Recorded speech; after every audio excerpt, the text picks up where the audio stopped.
अब मैं रिकॉर्डिंग भी स्टार्ट कर रही हूँ, क्वेश्चन भी अपना स्टार्ट कर रही हूँ। डबल कॉलम कैश बुक में ओवरड्राफ्ट फैसिलिटी से रिलेटेड, ओवरड्राफ्ट बैलेंस से रिलेटेड एक क्वेश्चन मैं आपको सॉल्व कर रही हूँ। सभी की बुक में होगा ये क्वेश्चन, पुराना बुक क्वेश्चन है। Enter the following transaction in the double column cash book of mister Gupta store. Question number 6 है ये, नई न्यू बुक में पेज नंबर 10.39 और पुरानी बुक में आप देख लीजिएगा कि क्वेश्चन कौन सा है। चेंज नंबर चेंज हो सकता है, मैं आपको डिजिट बता रही हूँ, आप लोग एक बार चेक कर लेंगे। 1 जून को ट्रांजेक्शन ही आपको बैलेंसेस गिवन है। Cash in hand 800, bank overdraft 5700। मिल गया सभी को क्वेश्चन? पुरानी बुक में भी होगा ये। फॉर्मेट बना लेंगे हम, date, particular, LF, yes ma'am, cash और बैंक का अमाउंट का कॉलम, उसके बाद date, again particular, LF, cash और बैंक। ठीक है, ये आपका कैश, ये बैंक। बाकी कॉलम आप सबको पता है, ये LF है, ये पर्टिकुलर्स है, ये डेट। सेम एज आप यहाँ रिपीट करेंगे, कैश, बैंक, LF, पर्टिकुलर और डेट। 1 जून को आपको बैलेंसेस गिवन है, लेकिन एक बैलेंस पॉजिटिव है, मींस डेबिट बैलेंस है। कैश इन हैंड है आपके पास 800, इसे हम ब्रॉट फॉरवर्ड करेंगे डेबिट साइड। तो क्या लिखेंगे? To balance DD amount 800 cash column में। बैंक को हम ब्लैंक छोड़ेंगे क्योंकि हमारे पास बैंक का कोई बैलेंस नहीं है, उल्टा बैंक को हमें देना है। कितना देना है? ओवरड्राफ्ट गिवन है, कितना?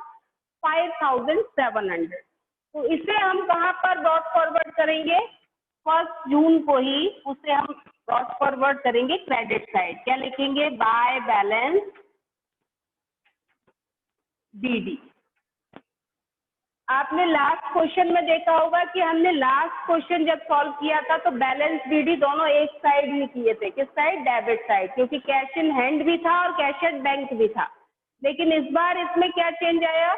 इस बार हमारे पास कैश इन हैंड तो है बट कैश एट बैंक नहीं है, बल्कि क्या है? बैंक ओवरड्राफ्ट है। तो ओवरड्राफ्ट को हम ब्रॉट फॉरवर्ड किस साइड करेंगे? क्रेडिट साइड, ये ध्यान रखना है।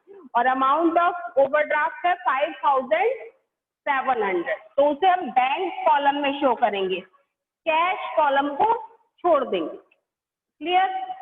अब इसके बाद नेक्स्ट ट्रांजेक्शन किस डेट में है? नेक्स्ट ट्रांजेक्शन है आपका June 7 में। June 7 में received a cheque from Bharti, discount allowed 150। तो डिस्काउंट कॉलम को तो हम बना ही नहीं रहे। आपको भारती से चेक कब मिला? 7 जून को। यहाँ एक और बहुत इंपॉर्टेंट पॉइंट आ गया है जो अब तक के क्वेश्चन में हमने डबल कॉलम में डिस्कस नहीं किया था।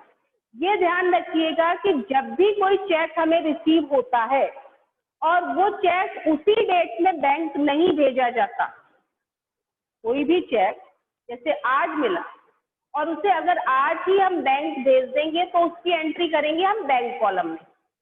लेकिन अगर वो आज मिला और उसको हमने बैंक में भेजा कल या आगे की किसी डेट में, किसी भी डेट में, यानी आज की डेट में उसको हमने बैंक में सेंड नहीं किया, तो ऐसी कंडीशन में जिस दिन वो रिसीव होगा उसे हम बैंक कॉलम में शो नहीं करेंगे, बल्कि किस कॉलम में शो करेंगे? कैश कॉलम में। और जिस दिन वो बैंक भेजा जाएगा उस दिन उसकी कॉन्ट्रा एंट्री होगी। ये ध्यान रखना, क्वेश्चन में बोला जाए या न बोला जाए, आपको उसकी क्या करनी है? Contra entry. कॉन्ट्रा मीन्स उसको आप डेबिट में भी दिखाओगे और क्रेडिट, डिपॉजिट की तरह यूज होगा वो। जैसे चेक डिपॉजिटेड इनटू बैंक या अमाउंट डिपॉजिटेड इनटू बैंक की जो एंट्री होती है, सेम वही एंट्री करके आप कॉन्ट्रा ट्रांजेक्शन करेंगे। तो सेम आप इसमें देखिए, इससे आपको समझ में आएगा। 7 जून को आपको भारती से चेक रिसीव हुआ है, कितने अमाउंट का? 3250 का। आवाज आ रही है सबको क्लियर? हेलो? Yes ma'am. हाँ, 7 जून को Yes, ma'am. 3250 का चेक रिसीव हुआ, लेकिन ये चेक आपने बैंक कब भेजा? 9 जून को। देखिए 9 जून में लिखा हुआ है deposited the above cheque into bank. हमने 7 जून का चेक बैंक में कब भेजा है? डिपॉजिट कब किया है बैंक में? 9 जून को। तो यानी 7 को तो वो बैंक में नहीं गया, तो हम उसकी एंट्री कहाँ शो करेंगे? हम उसकी एंट्री शो करेंगे डेबिट साइड, क्योंकि रिसीव हो रहा है अमाउंट तो उसकी डेबिट साइड एंट्री होगी। लेकिन किस कॉलम में होगी? बेशक चेक रिसीव हो रहा है, लेकिन क्योंकि वो उसी डेट में बैंक नहीं भेजा गया, इसलिए इसे हम शो करेंगे कैश कॉलम में। और किस नाम से करेंगे? टू भारती। ये चेक किससे मिला है हमें? भारती से। To Bharti, amount 3250। Bank column में ना दिखाकर कहाँ दिखाया? देखिए ध्यान से देखिएगा, इसे हमने कैश कॉलम में दिखाया है 7 जून को। अब हम 9 जून को जब इसे बैंक भेजेंगे, याद रखिएगा, दिख रहा है सभी को ना क्लियर? भारती के नाम से 3250 का ये जो अमाउंट है, ये हम कहाँ शो कर रहे हैं? कैश कॉलम में। तो ऐसा क्यों कर रहे हैं जबकि चेक मिला है हमें? आप ये क्वेश्चन पूछ सकते हो कि मैम अगर ये चेक मिला है तो हमने बैंक कॉलम में क्यों नहीं दिखाया, इसे कैश कॉलम में क्यों दिखाया है? क्यों? क्योंकि ये चेक आज 7 तारीख को ही बैंक नहीं भेजा गया। अगर 7 को ही बैंक भेज दिया जाता तो हम इसे क्या मान लेते? इसको बैंक ट्रांजैक्शन मान लेते। लेकिन अगले ही डेट में आपको बताया है कि जो अबव चेक है, यही वाला चेक, इसे हम 9 तारीख को कहाँ भेज रहे हैं? बैंक। तो उस कंडीशन में हमारी कॉन्ट्रा एंट्री होगी। जैसे ही हम बैंक में डिपॉजिट करते हैं, जनरल एंट्री क्या होती है? कोई भी बता सकता है? When we deposit the money into bank, what will be the journal entry? Entry will be bank account bank account to cash account. Very good. Bank account debited to cash account. ठीक to है, cash account. तो bank account debit हो रहा है, तो यहाँ पर Contra transaction हुआ ना, दोनों का रिलेशन हो गया। जो मैंने कल आपको एक्सप्लेन किया था कि कॉन्ट्रा एंट्रीज में क्या होता है कि दोनों ही बुक से रिलेशन है। तो बैंक अकाउंट में अमाउंट डिपॉजिट होगा, एंट्री का किस नाम से आएगी? टू कैश अकाउंट, और अमाउंट जाएगा बैंक कॉलम में 3250, और 9 जून को दिखाएंगे। और 9 जून को ही हम यहाँ पर कैश में से कम कर देंगे। क्या लिखेंगे? बाय बैंक अकाउंट, और अमाउंट जाएगा कैश कॉलम में 3250। अब पहुंच गया ना, पहले कैश में आया था, अब बैंक में कैश में से कम कर दिया और बैंक में डिपॉजिट कर दिया। क्लियर हुआ ये वाला ट्रांजेक्शन? यानी जिस Yes, दिन ma'am. कोई चेक अगर हमें रिसीव होता है और उसी दिन बैंक में नहीं डिपॉजिट किया जाता, तो हम उसे बैंक में ना दिखाकर कैश कॉलम में शो करते हैं, और जिस दिन हम उसे बैंक सेंड करते हैं उस दिन कैश में से कम कर देते हैं और बैंक में इंक्रीज कर देते हैं। क्लियर? और ये चूंकि कॉन्ट्रा ट्रांजेक्शन है, तो हम यहाँ पर LF के कॉलम में क्या लिखेंगे? C। ठीक है, इसके बाद नेक्स्ट ट्रांजेक्शन क्या है? नेक्स्ट ट्रांजेक्शन है चेक रिसीव फ्रॉम पन्नालाल। ठीक है, कितने अमाउंट का चेक रिसीव हुआ? 1200 का। तो आप इसे कहाँ शो कर देंगे? चेक रिसीव होते ही आप बैंक कॉलम में अब भी इसे आप शो नहीं करेंगे। रीजन क्या है? क्योंकि ये देखिए 28 जून को आपको बताया जा रहा है Pannalal check was endorse to Kamal. Pannalal का जो चेक है वो क्या हुआ है? एंडोर्स हुआ है कमल को। तो सब अभी मैं आपको एंडोर्समेंट का मीनिंग भी बताऊंगी। सबसे पहले हमें पन्नालाल का चेक कब मिला है? 15 जून को। तो जैसे ही चेक मिलेगा 15 जून को आप एंट्री करेंगे टू पन्नालाल, और चूंकि ये उसी डेट में बैंक नहीं भेजा गया तो इसकी एंट्री भी कहाँ होगी? कैश कॉलम में। अब इसके बाद ट्रांजैक्शन क्या है?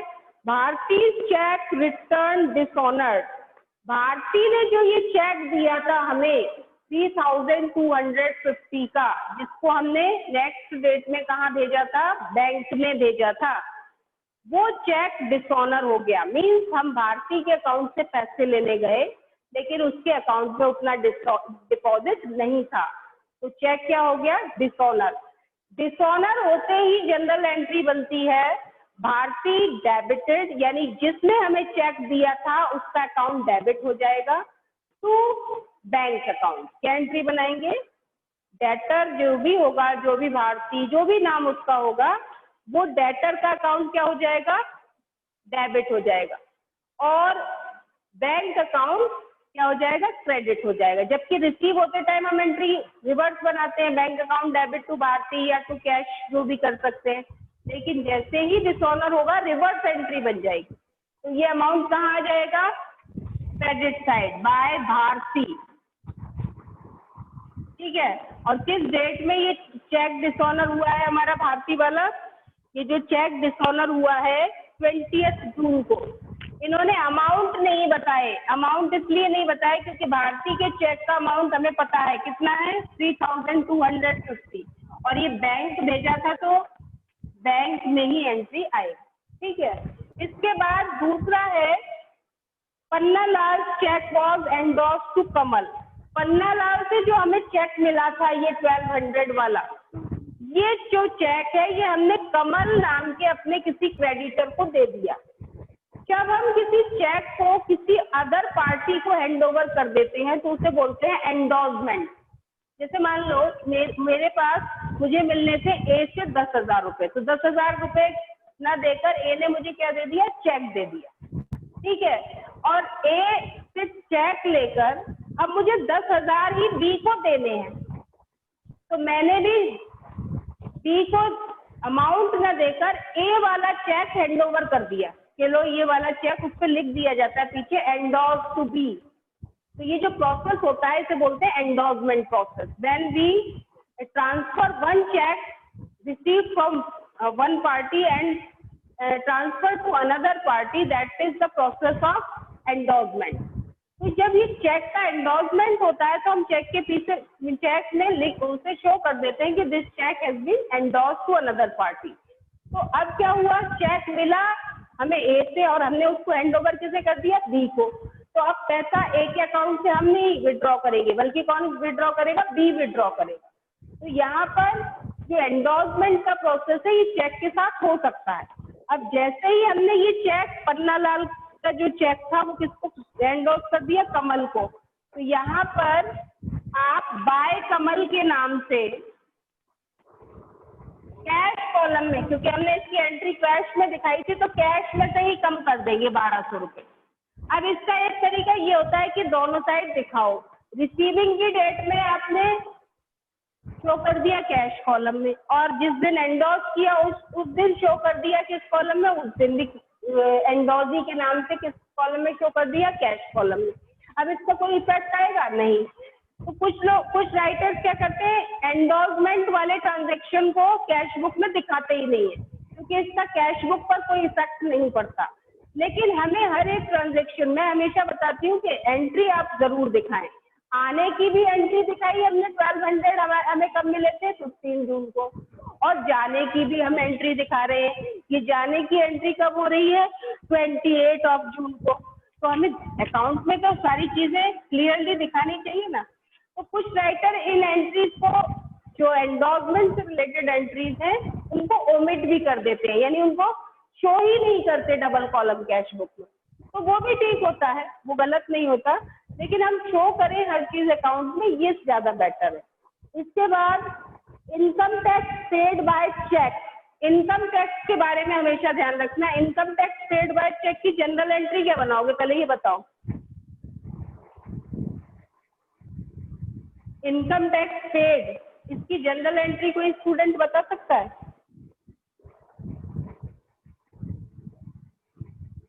हेलो, कोई भी स्टूडेंट आंसर दे सकता है। कोई भी एक्सपेंस जब हम पे करते हैं तो जनरल एंट्री क्या होती है?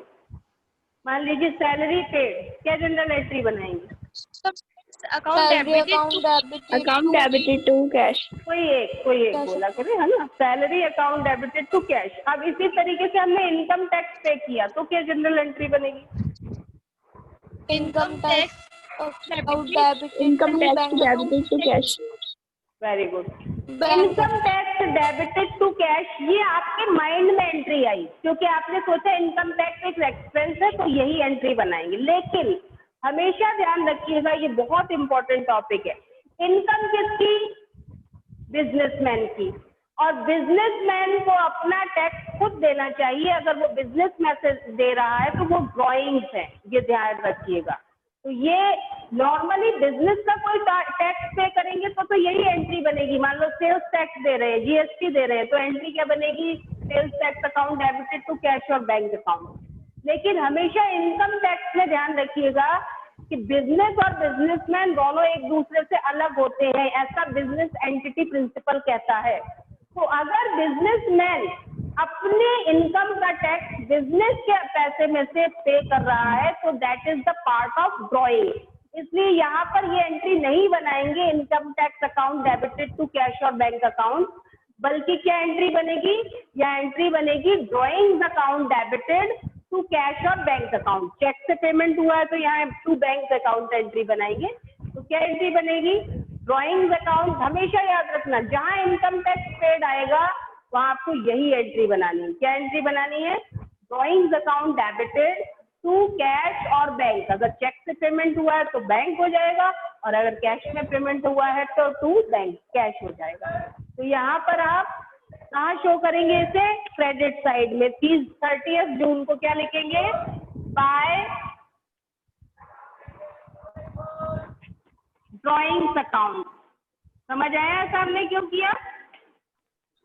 और ड्रॉइंग्स का अमाउंट कहाँ जाएगा? 150। चेक में पेमेंट हुआ है तो बैंक कॉलम में शो करेंगे। इस तरीके से आप ये सभी ट्रांजैक्शन रिकॉर्ड करेंगे। और अब आप बैलेंस को फाइंड आउट करिए।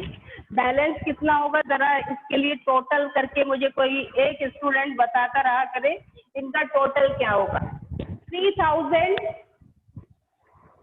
बैंक का तो ओवरड्राफ्ट ही निकलेगा फिर से, और कैश का बैलेंस निकल के आएगा। तो कैश का बैलेंस पहले बताओ कितना आ रहा है? कैसे करेंगे? 30 जून को सबसे पहले कैश कॉलम के डेबिट साइड का टोटल करिए।